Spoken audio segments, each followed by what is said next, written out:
Well, hello, everybody. The royal family have been repeating the same visual motifs for generations. It's a trait of royal iconography. They create the same lineups at the trooping of the colour, the walking to church, the baby on the hospital steps, the jewellery. It's all very carefully, William in Rio, Diana in Rio. It's all very carefully crafted by the institution to foster a sense of continuity.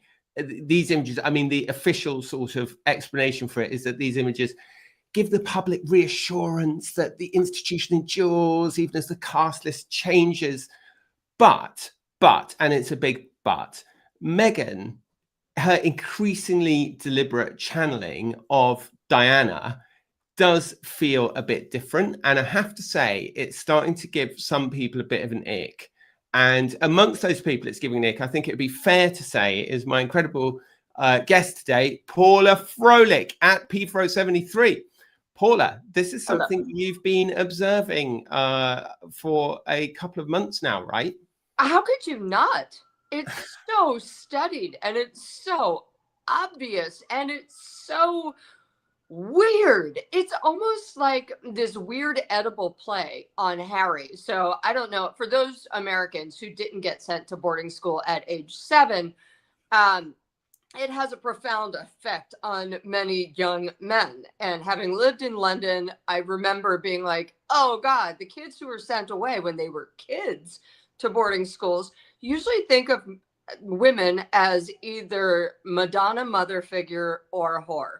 And clearly, Harry has a thing for a mother figure. As I've written a long time ago, you know, a classmate of his had said at Sandringham said, well, he liked a firm hand. And then he married a firm hand. And it's almost so creepy, though. It's like every day she's trying to remind him and us that she is Diana. For him, it's like, I'm your mother. Come to my bosom for safety and love. For the rest of us, it almost seems like she's trying to invoke memories of Diana so that we might have the same love and honor that we had for Diana. Unfortunately, it seems to be doing the opposite, though. It's just kind of creepy. So the picture that we've got up on screen right now that people are looking at is the picture of Meghan in a white shirt and black trousers with her feet crossed with bare feet that was part of the recent Harper's Bazaar shoot. Yep. And then we've got Diana doing exactly the same thing. She's actually in a white tank top, although, of course, the white shirt was very much a Diana look. But it is astonishing the extent to which the feet are crossed in the same way. Even the facial expressions, not actually in this one, but quite often the facial expressions seem to be very deliberately channeling Diana. And there does seem to be, there's always been a scrap, hasn't there, about Diana's legacy. And it does seem very much like Meghan is trying to claim the mantle of Diana and to clothe herself in the mantle of Diana, to say, look, the palace chewed up and spat out this person. I am now the heir. I am now the people's princess. Well, and she's trying to claim it without doing any of the work. Like, remember, Diana did want to be loved and all that, but she did work pretty hard at charitable events. And now let's give her the benefit of the doubt just for a hot second. All right. Let's say that maybe Harper's and their photo director wanted her to do that. Okay. And they had the vision in mind. And this is often what happens on photo shoots. They say, let's do this, look up, da da da. That's fine. The problem is that Meghan herself has done it not on photo shoots many times in the past.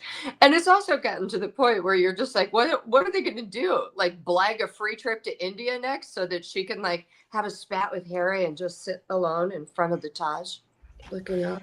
Now we've got another amazing picture up. This is the purple Diana in the purple Northwestern sweat and Meghan in the same outfit. I mean, it really is astonishing, isn't it? And I mean, I know Meghan went to Northwestern, but it's still like super weird. Like, it's just, it is just, I don't know how to quite explain it other than to say that it's a very self-conscious attempt to position herself as Diana's heir, to put herself literally in her clothes. I just think it's creepy as hell. And it's annoying because once again, Meghan, who keeps talking about authenticity, is authentically trying to once again be someone else.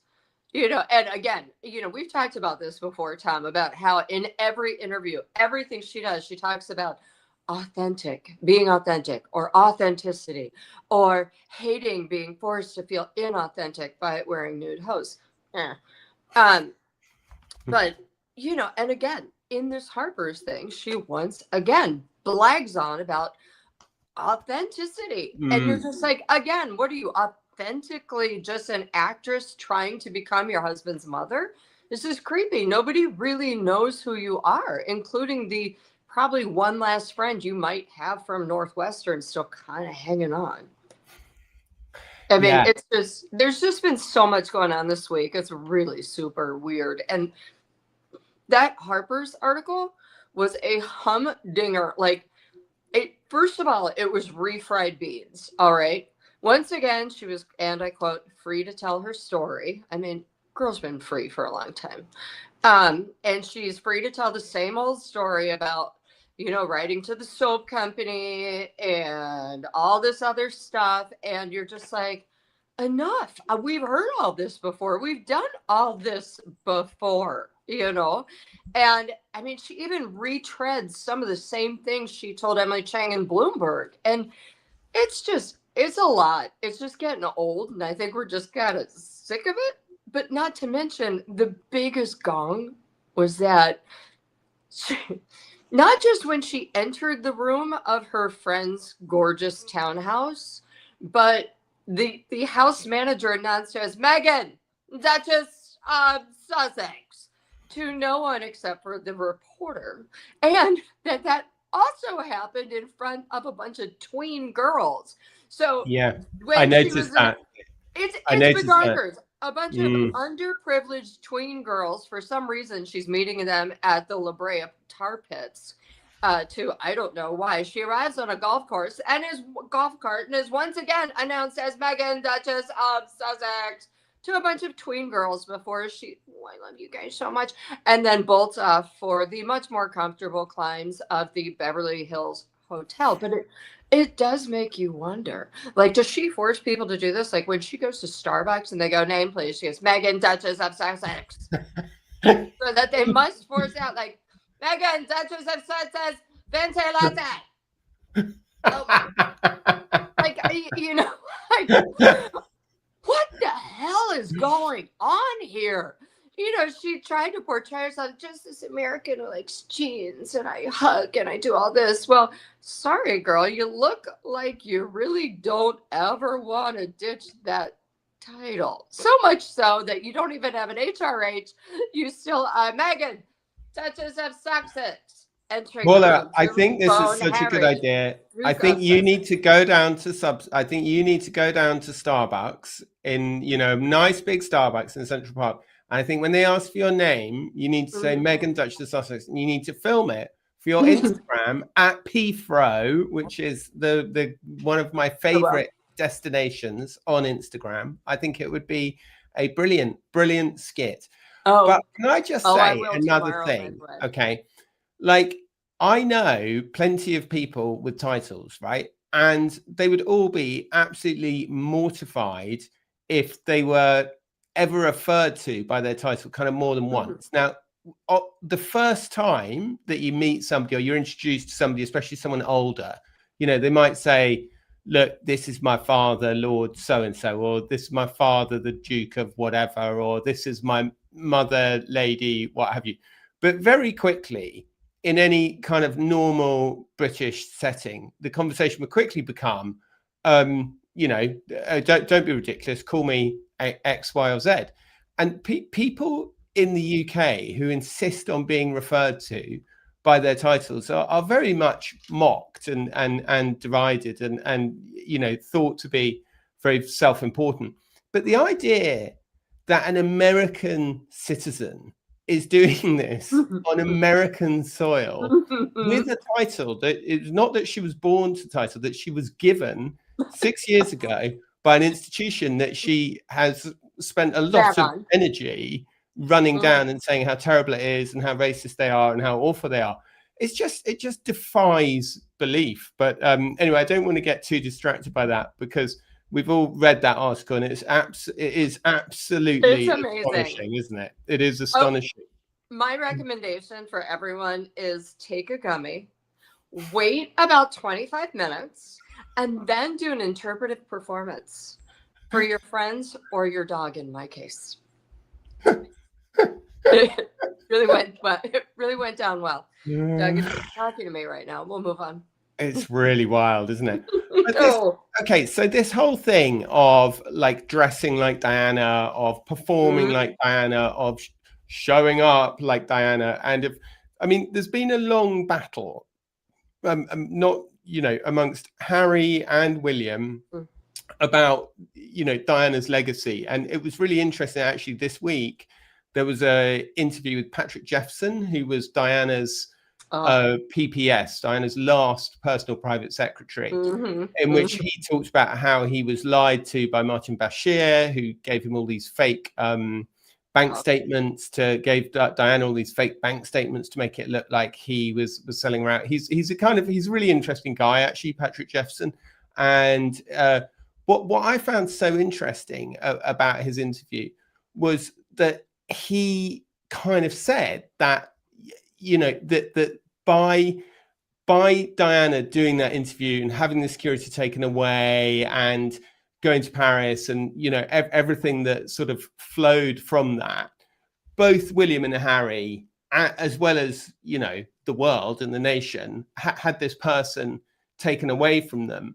And it's like ever since then, people have been sort of rushing to fill the gap, haven't they, and to claim the spot and to take the place. And it's just, I just find it like, I don't know, I just find it very just creepy, the way, like, if my wife was constantly dressing like my dead mother, I would be totally spun out. It's like super, super strange. Yeah, but your wife, Sasha, would never do that, because Sasha, shockingly enough, is her own person and has her own thoughts and mind. And you, Tom, did not want to bone your mom.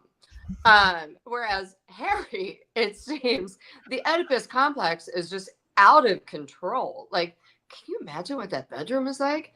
Mommy once had little baby Harry, little baby H, come to mommy. I mean, it freaks. It's just creepy. But also, again, going back to the hypocrisy of her quote unquote authenticity, as you said, there's always someone trying to fill that void. Well, make your own space, girl. Why don't you do something that is authentically you? Now it turns out, this whole Netflix thing didn't really seem to work out. That's fine. It's obviously everyone's fault but hers. And now she's maybe thinking about going into mommy blogging, which, of course, she sounds like one of those horrific mommy bloggers who's like, do it this way, exactly, or your child will end up, yep, you're wrong. Child's going to end up in jail 20 years. And it's interesting, isn't it? Because, like, occasionally, Catherine will do wear something that, like, Diana used to wear or what have you. But once it's definitely not as... I don't know, and I think that, and people are saying, well, how is it? People can say, how is it different? Why is it all right for Catherine when it's not right for Meghan? And I suppose my answer to why it feels okay for Catherine to be doing it is because Catherine is the Princess of Wales.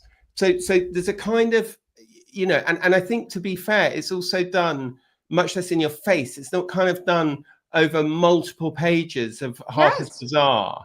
But it's also done through her jewelry, like not her gowns. Yeah, exactly. And the jewelry obviously is a huge part of it as well.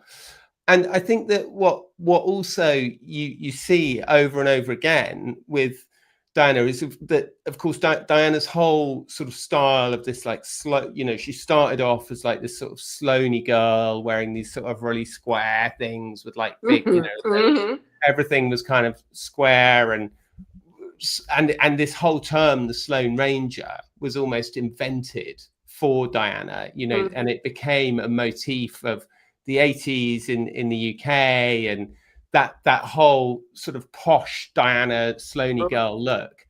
And then, of course, Diana changed and went through this metamorphosis especially after she separated from Charles, and she became this kind of very glamorous figure. And of course, the really famous photographs by Mario Testino, I think for a lot of us, are what kind of crystallized Diana in our minds. And what really struck me about the Harper's Bazaar shoot was that it was like the complete opposite of like those Mario photos, which frankly, right, I'm no great expert. I'm an expert in lots of things about the royal family, but I'm no great expert in fashion. I'm just like a regular person when it comes to fashion. And I was just looking at those pictures in the Harper's Bazaar and going, these are not very nice pictures. Do you know what I mean? Whereas you look at the Mario Testino pictures of Diana, and even the worst idiot can say, these are really lovely pictures. Like, this person looks really nice. They look like a person, you know, like to meet for a drink and, you know, have dinner with.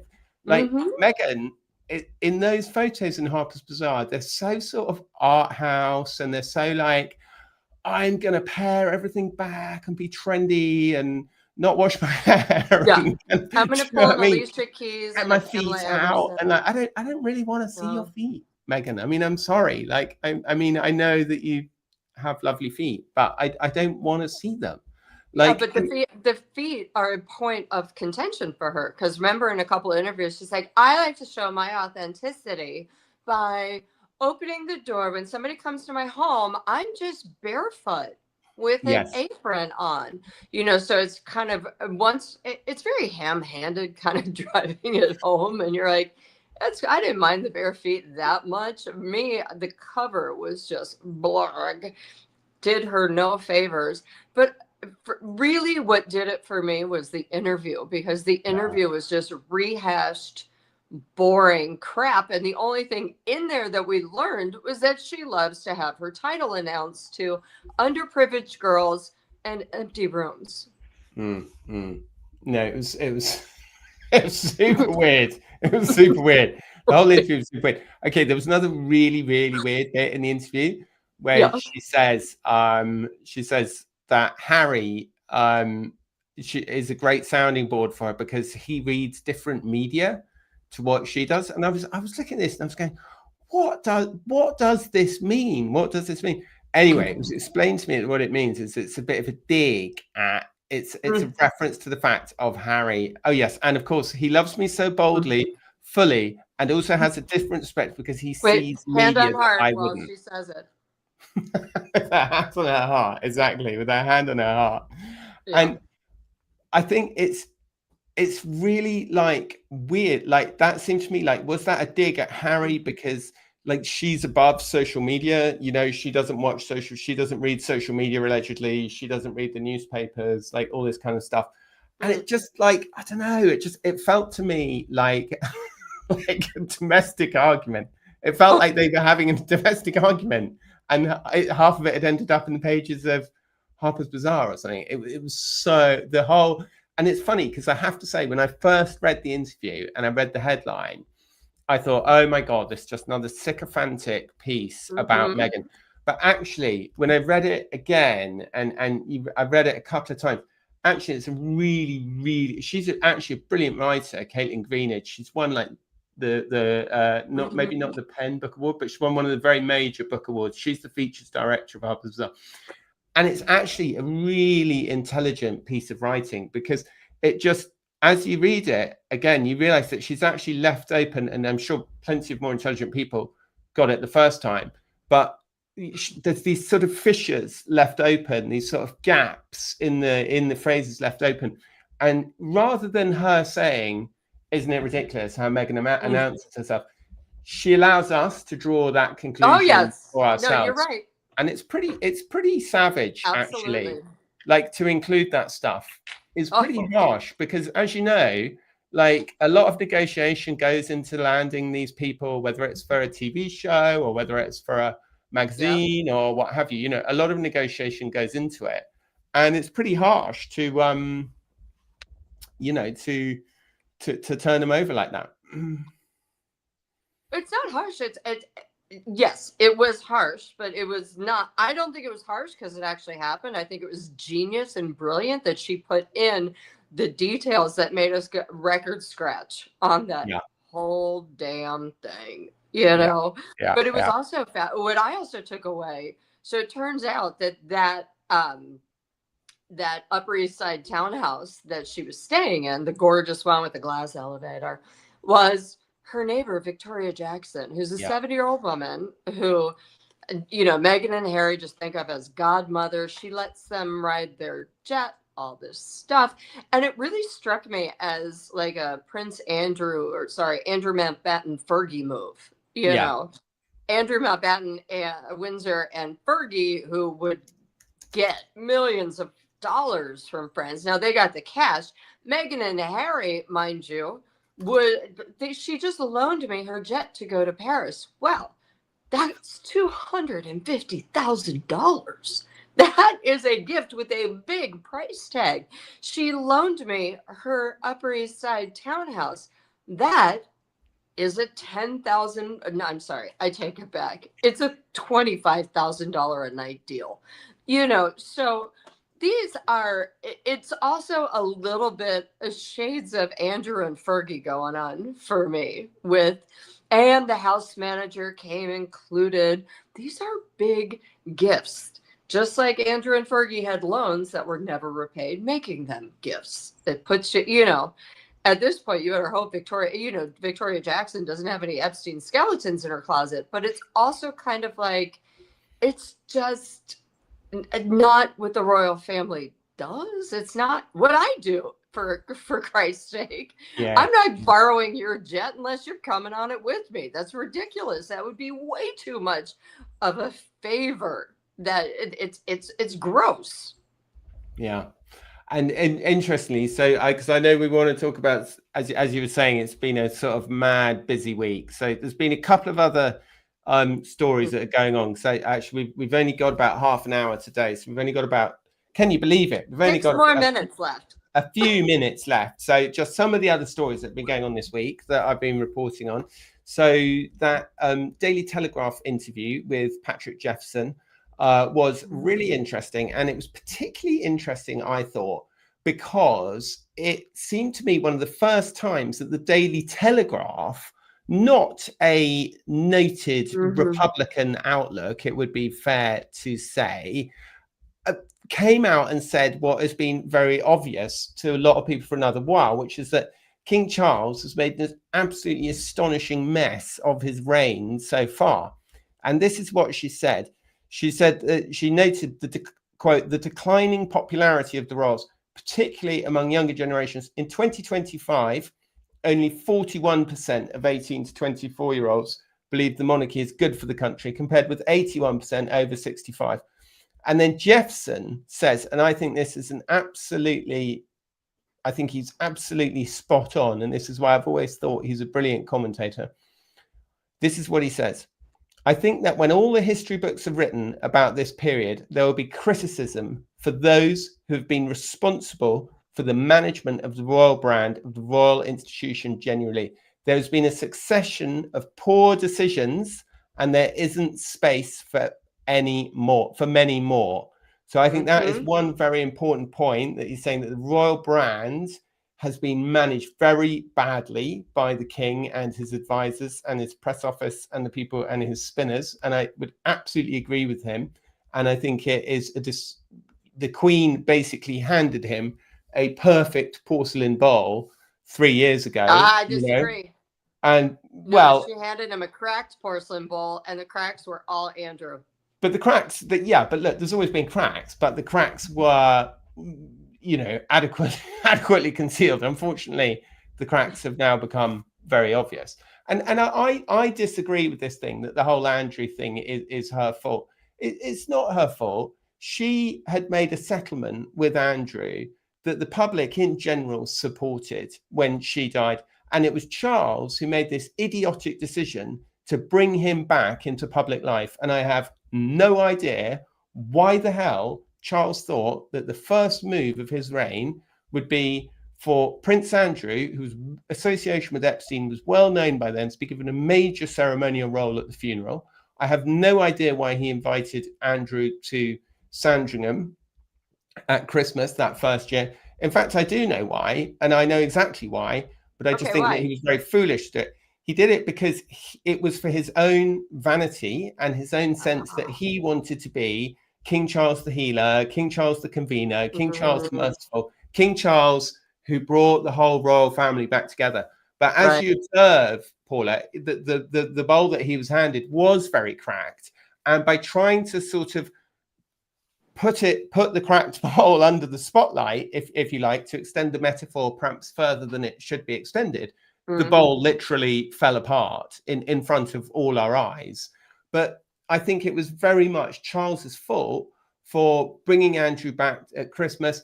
Like, Charles was even making William and Kate try and look like they supported this whole effort to rehabilitate him by making them put him in their car to drive him to church at Balmoral, like all these kinds of things. And so anyway, sorry, just to finish what Jefferson says, he says, there was a bottomless reservoir of goodwill towards the monarchy. British people expressed their patriotism through this family. That puts an extra burden on them to be worthy of that trust. And there's a lot of damage that has been done to that relationship. I think that it's going to be an uphill job to repair it. The future of the monarchy now comes down essentially to the Prince and Princess of Wales. And I think he is absolutely right. I think the trust that has 100%. Been, I think the trust, you know, and I think that Charles's refusal to act against Harry and Meghan, his refusal to take away their titles, the pathetic delay over taking away Andrew and Sarah Ferguson's title, for goodness sake. I mean, the woman hasn't worked for the royal family for 30 years. What was she doing still swanning around with a royal? Still swanning around and using her title with people like a Victoria Jackson who are like, I just want to be around royalty. Yeah. You know, and who will give her money. But, you know, as I wrote this week, I think that Prince William is going to look at King Felipe in Spain, Queen Margaret in Denmark, and when he is king, he's going to take titles away from everybody except his immediate family, as in his wife, his 3 kids, and then it's going to cut it down so that everyone else can go off and be scandalized without a title. Goodbye. But also I also think he is going to do something about all the people living in Kensington Palace for free and all this stuff, because there was a damning report in the Times of London, I think it was yesterday, about just how much the taxpayers support the royal family, something to the tune of 125 million pounds a year they give them. And that they, you know, it's crazy. If I were I am a British citizen, but I don't pay taxes because I've never lived there except for in the 90s. I'd be pissed. And I think he's going to do it. I think he's going to clean out Kensington. I think he's going to clean out Buckingham Palace. He and his wife are going to stay in the lodge, keep Windsor, and everything else can go to the public. No, I think you're right. And I'm told actually that he's going to go one step further, and that the kids' titles, Prince George, Princess Charlotte, and Prince Louis, that their titles are going to be kind of parked effectively and put into a kind of, because they're not unlike Meghan, they're not announced as Prince George wherever they go. You know, people don't use the titles, and even obviously at school they're not used, and amongst their friends they're not used. But even amongst the staff at the palace, they're deliberately not used, which is a big difference to how William and Harry were brought up. They would have always had their titles used when they were addressed and would have been very aware of their titles from an early age. And I think, you know, we saw those photographs of Prince George the other day going to the Royal Variety performance with the Festival of Remembrance with his mother. And that it seemed to me that there was a certain mien in his bearing, that he seemed to understand his role in this gigantic soap opera now, and that it had been properly explained to him. It is and do you know what I mean? Like it's as the crown turns. As the crown turns. And but I think that I think that the younger the other two children it's very much going to be parked, and because they do not want this to happen again, you know. And No. unfortunately, if they do nothing and they just go ahead, it will happen again. And that is the problem, that this has happened over and over and over throughout history, that the spare doesn't have a properly defined role, becomes jealous of the brother, marries a wife who becomes even more jealous of the wife because she has nicer jewels and a nicer house, and then it all kicks off, you know. So they need to figure out how they're going to stop it happening again. And I think you're right that ultimately it's about these minor figures not having the same kinds of titles, and therefore not having the same kind of... Yeah, and hopefully Louis and Charlotte got some brains from their mother's side and from their father, and aren't like Harry, just a Oompa Loompa kind of. And they can go off and get real jobs, you know, or maybe do real things and support themselves. Yeah, well, I think that's probably what's going to happen, because I think as that Patrick Jefferson, as you say, as that Norman Baker piece that you were referring to in the Times about kind of the ballooning cost of the British royal family. I mean, it is really extraordinary how the budget that they're receiving has ballooned 10 times more than other royal families. No, it is an astonishing sum of money that is being spent on them. And I think that William really he's surrounded, like his whole team is very young. They're all very digital savvy. They've all worked for like NBC and, you know, all these kinds of companies, and they really get it. And that's, I think, why there is, you know, William feels so uncomfortable when you see him in the ermine and the robes. You know, he is deeply uncomfortable. He does not want to be portrayed like that. He knows it's not a good look for the family. And he knows, by the way, that this kind of enabling and endorsing of Harry is a really bad look for the royal family, and that the titles need to be removed. All affiliation with the royals needs to be removed. And the bottom line needs to be, you know, if you're going to write a tell-all book and make $20 million, that's fine. But the trade-off is you're no longer, you know, you're no longer part of the fam, right? Yeah. No, I mean, there are consequences to actions. People seem to forget that. But, you know, listen, I don't even think Prince William is going to have a coronation. It costs so much money and it looks so damn ridiculous. You know, I would think at this point, no other royal family has a coronation. They're just like, well, the king died. I guess you're the king now. Okay, bye. You know, there's like a party, I guess, but not not like a $60 million bash. Yeah. Well, that's it. We're going to leave it there. Paula, thanks so much. We're all still waiting. Meghan said she had something big coming. We don't know what it is. Apparently. I wonder how much more money can I give you, lady? Stop it. I got something big. You're going to love it. Give me more money. Yeah. Love you, Paula. Bye. Bye, everybody.